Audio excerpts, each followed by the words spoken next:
It's a predictable and sadly familiar cycle. A mass killing prompts calls for tighter federal gun control laws. Legislation is introduced to great fanfare, but it never gets passed. And then another deadly shooting spree. We do it all over again. Now, House Speaker Bob DeLeo says that on the heels of a recent murder in California, it's time for Massachusetts to take action. WGBH News reporter Adam Riley has more. In a packed room at the State House today, Speaker Bob DeLeo stepped to the podium and said it's time for Massachusetts gun control laws to get even tougher. In the wake of some very high-profile instances of gun violence around the country, I knew we had to do something. DeLeo's announcement follows Friday's killings in Santa Barbara, California. But the Speaker says he's also targeting the type of gun violence that gets less attention. On May 19th, 18-year-old boy was shot and killed in Worcester. May 21st, it's reported a Wednesday night shooting in Dorchester left a young man dead. May 19th, man fatally shot Sunday morning in Roxbury. DeLeo's bill features 50 separate provisions covering everything from gun suicides to illegal gun trafficking. It also standardizes the gun licensing process, which State Rep Hank Naughton says reflects a good faith effort to work with gun owners. We had upwards of 30 informational meetings around this Commonwealth. And anyone who claims they didn't have any input, they weren't paying attention. Rick Swayze of Mass Responsible Gun Owners agrees the process was exemplary, but isn't ready to give the thumbs up just yet. Well, of course, I'll have to read the legislation first. Among other things, Swayze is concerned by a provision that would force gun owners to provide a list of their weapons every 6 years, which DeLeo says would help keep stolen guns from hitting the streets. How about this? How about just asking the people to inventory their firearms and sign in a statement that says, I have all that I'm supposed to have? Is that okay? That trusts the firearms owner. And I think that would be a lot more palatable. Do you know of any gun owners who have had problems with their guns going missing? Actually, I don't. For his part, DeLeo admits the bill isn't a panacea, noting that it won't staunch the influx of guns from out of state. The only way we're going to be truly able to address some of those issues is with federal legislation. But until that happens, DeLeo says, states like Massachusetts have a responsibility to do everything they can.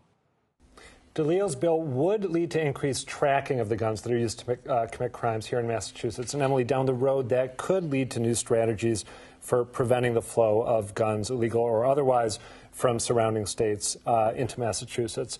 But one point that was made a few times at today's presser is that an increasing number of guns used to commit crimes in state actually originate right here in Massachusetts, which is a new and somewhat worrisome trend. Yeah, because it used to be New Hampshire. Right. So any indication whether the governor will sign this?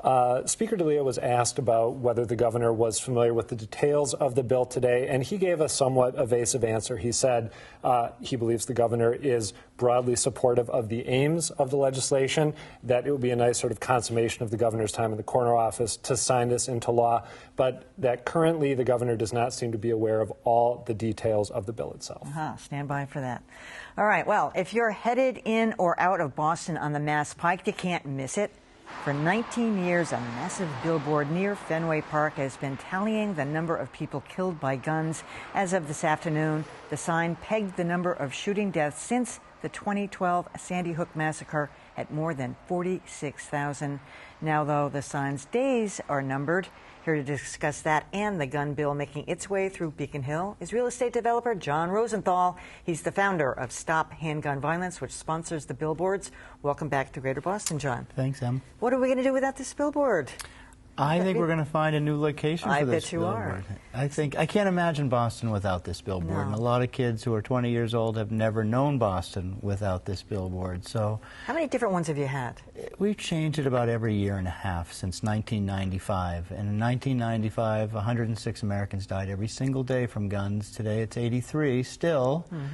And since 95, over 600,000 Americans have died from firearms. We had Boston Mayor Marty Walsh on Boston Public Radio the other day, and he said that he'd find a home for it at City Hall. Why don't you give him a buzz? I have. Oh, you did? I heard that too. Yeah. And I'm thrilled that Mayor Walsh is as supportive. I mean, Boston and Massachusetts are the model for gun violence prevention. As bad as we feel it is in Boston, and every death is horrible, we have the lowest firearm fatality rate in the nation here in Massachusetts, except for Hawaii, and we have the toughest gun laws. So we've proven the NRA's worst nightmare. Gun laws work. Well, I mean, you were there at today's announcement. Yes.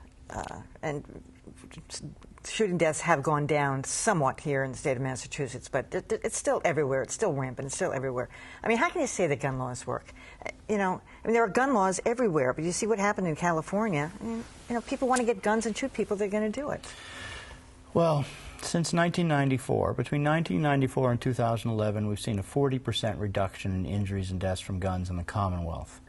We have some of the toughest gun laws and the lowest firearm fatality rate. But in 33 states, including Maine, New Hampshire, and Vermont, you can buy guns without a background check or proof of ID. You can buy 1,000 guns a day from private gun sellers in New Hampshire, 20 minutes away, and bring them into the state illegally. But so it's ridiculously, it's amazing, in fact, that Massachusetts, next to Maine, New Hampshire, and Vermont, has such a low firearm fatality rate. But what we need is uniform national laws like Massachusetts has enacted. And what the House Speaker announced today will save lives.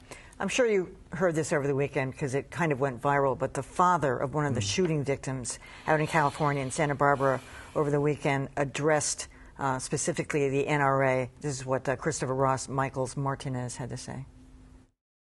No parent should have to go through this. No parent.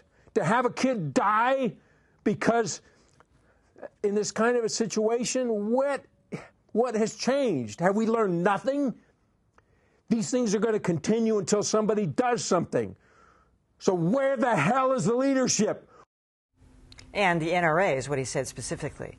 You know, he was saying that the NRA and politicians are just hand-tied. The NRA controls everything, and they just back down on the face of it. Even after Newtown, there was no federal gun legislation change. Correct. 46,500 more Americans have died since Newtown in December of 2012, and Congress has done nothing.